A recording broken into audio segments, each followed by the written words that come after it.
kita berharap pondok ini menghadirkan para tahfidz yang memang betul-betul baik dari sisi bacaannya, kemudian pemahamannya dan prakteknya itu betul-betul bisa mencerahkan, dan itu bagian daripada solusi. Nah, kita juga ingin menghadirkan dan melahirkan anak-anak atau generasi yang pondasinya baik, ibarat kata sahihul aqidah, kemudian melahirkan anak-anak yang akhlaknya akhlakul karimah, tapi dia punya kemampuan secara kontekstual.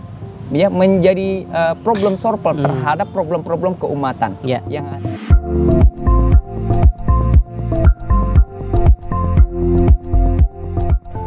Assalamualaikum warahmatullahi wabarakatuh. Pemirsa BMH TV dimanapun berada, alhamdulillah kita dapat kembali bertemu silaturahim lewat udara di channel yang cerdas menggerakkan ini. Terus berikan dukungan terbaik kita dengan cara like, comment, share, dan subscribe. Kita ketahui bahwa di dalam upaya membangun bangsa dan negara, kompetisi atau fastabiqul khairat terus berjalan. Dan ini bukan saja terjadi di Indonesia, tetapi di seluruh dunia. Tentu tinggal bidangnya yang berbeda-beda. Lasnas BMH sebagai lembaga amil zakat nasional berbasis dakwah dan juga pendidikan, terus berupaya menghadirkan sinergi program melahirkan generasi bangsa. Sebagaimana juga dengan amanah konstitusi bahwa kita punya kewajiban mencerdaskan kehidupan bangsa. Oleh karena itu, pada bincang mulia kali ini telah ada bersama kami Direktur Pesantren Tahfidz Global Hidayatullah Jayakarta. Langsung saja kita sapa Ustadz Muhammad Isnaini. Assalamualaikum Ustadz. Waalaikumsalam warahmatullahi wabarakatuh. Alhamdulillah. Alhamdulillah, luar biasa. Senyumnya tidak pernah berubah. Mengapa? Tabassum li akhika shadaqah. Masya Allah. Minimal sedekah. Iya, Masya Allah. Jadi terus kita berikan yang terbaik. Insya Allah. Selalu yang terbaik dari yang kita miliki. Bisa senyum-senyum. Ini apa yang menjadi sebuah landasan? Atau kalau bahasa akademiknya latar belakang ya. Latar belakang sehingga kita punya judul besar, membangun pesantren Tahfidz Global Jayakarta. Silakan Ustaz. Yang jelas landasan utama kenapa kemudian kita perlu menghadirkan pondok tahfidz global Jayakarta. Ya. Yang pertama karena kita punya keresahan bahwa generasi berikut ini harus kemudian kita bekali sesuatu yang sangat fundamental. Dalam hal ini tentu persoalan agama. Dan yang kedua, kenapa kemudian kita hadirkan sebuah kawasan? Karena kita berkeyakinan bahwa dari tempat ini akan hadir suaka sebagai suaka generasi. Dan saya kira bicara tentang pondok itu bicara tentang keindonesiaan. Artinya Indonesia tidak lepas dari sejarah pondok sebagai suaka generasi. Dan penghadiran itu yang kita lakukan bagian daripada spirit itu sebenarnya. Masya Allah. Kira-kira itu. Luar biasa ya. Jadi kalau kita coba sintesiskan bahwa Indonesia dengan pesantren itu adalah dua hal yang bersama. Ya. Senyawa bagai dua sisi mata uang. Tidak bisa dipisahkan, apalagi dipertentangkan. Nah, cuma masyarakat sekarang itu sudah hedon saat. Ya. Nah, maksudnya begini. Ketika ada sebuah program pesantren di Jakarta pula, ya, dengan nilai aset pembangunan yang tentu tidak murah atau tidak kecil, ngapain gitu? Apakah ini bisa menjadi sesuatu yang betul-betul nanti memberikan jawaban? Nah, ini masyarakat kita harus kita tarik juga, karena bagaimanapun masyarakat ini adalah bagian dari kemajuan kita semuanya. Menarik ini pertanyaannya. Artinya kondisi kita di DKI ini khususnya ya dengan sekian banyak potret masyarakat kita yang hedon hari ini, dengan penghadiran pondok ini apa yang kemudian menjadi poin penting? Ya, jadi alasan yang utama tentu ya karena alasan itulah kita hadir.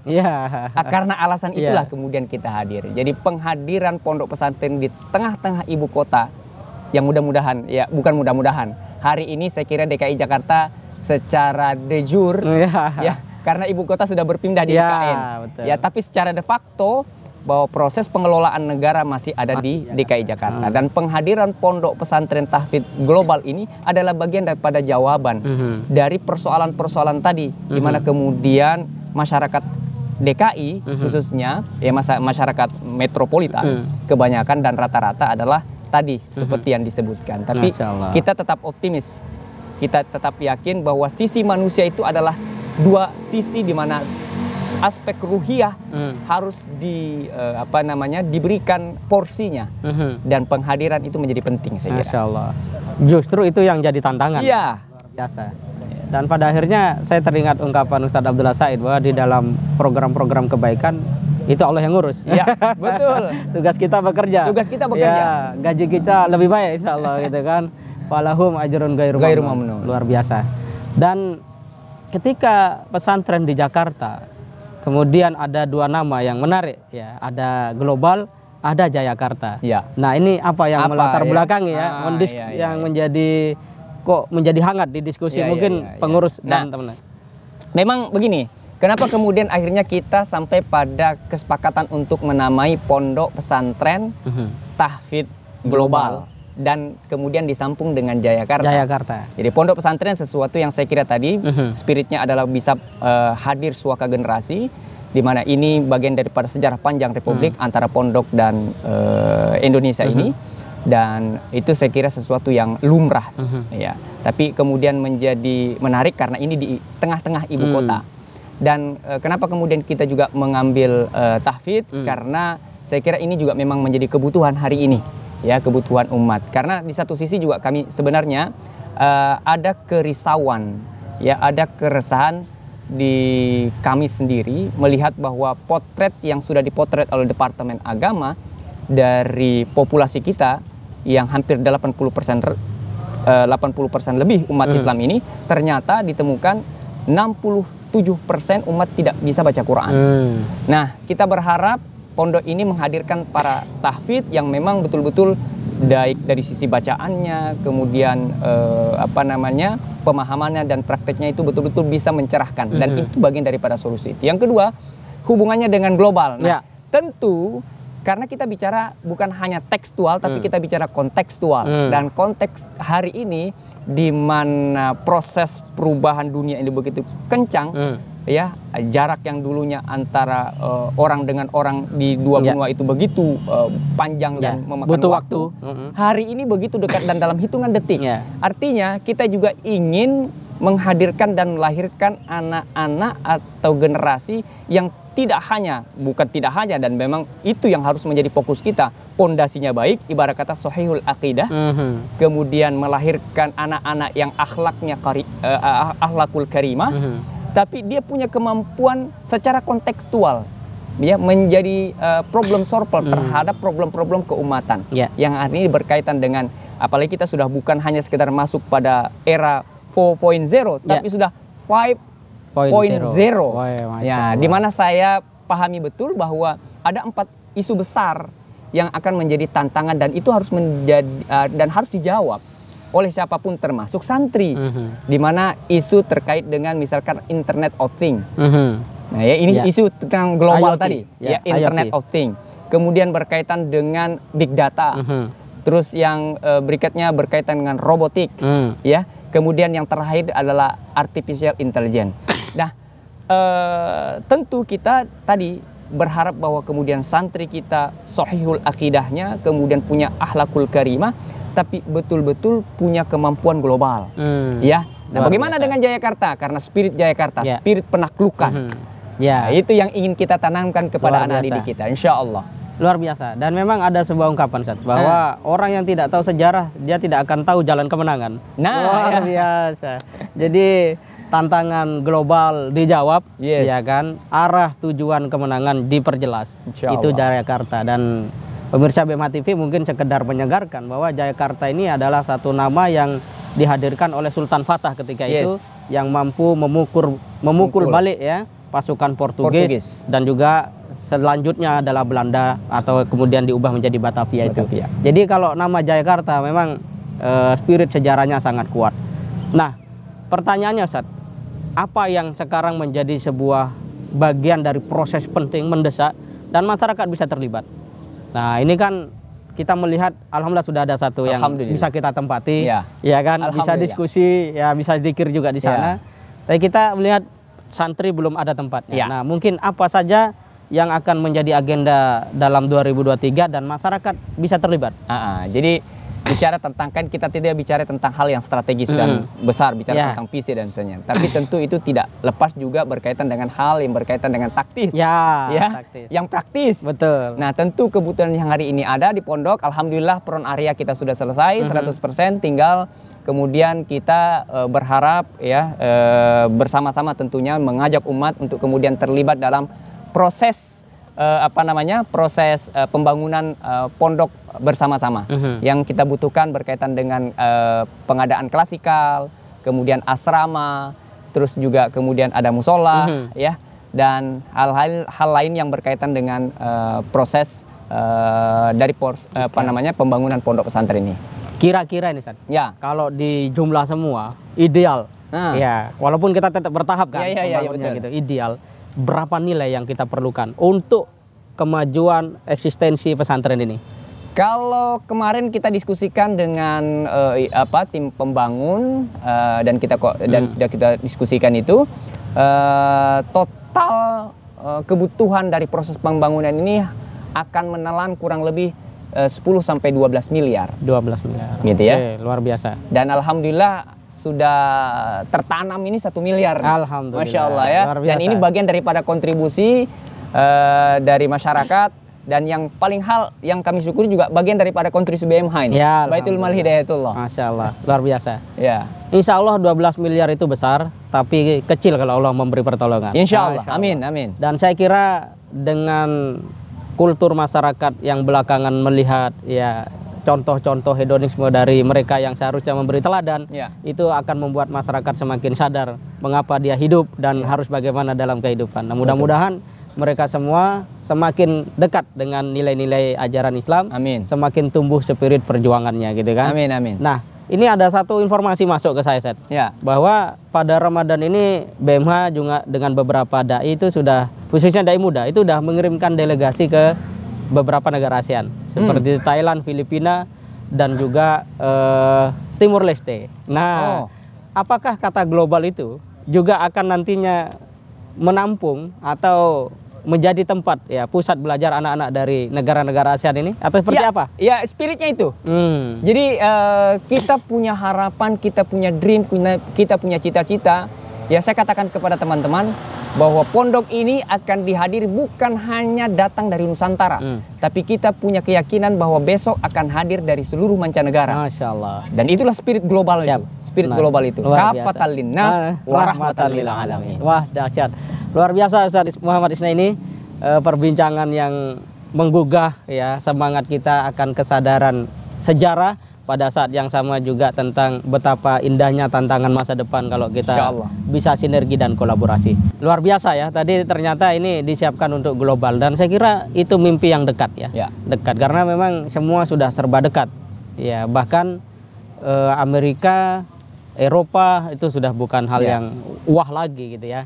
Dan langkah-langkah strategis apa Ustaz yang disiapkan ya selain daripada proses kita membangun tadi, terutama misalnya kayak kurikulumnya atau desain daripada model pembelajarannya akan seperti apa? Mengingat Ustadz Muhammad Isnaini ini orang yang juga pernah menyelam sebagai seorang santri gitu kan.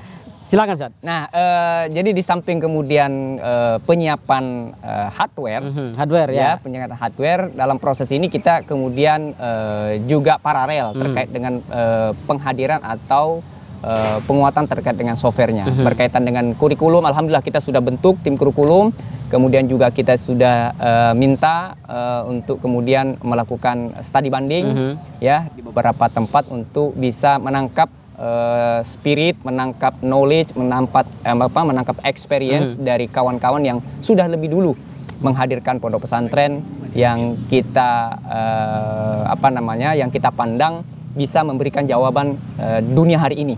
Nah, kira-kira seperti itu. Maka dari itulah kemudian proses ini sedang berjalan secara paralel.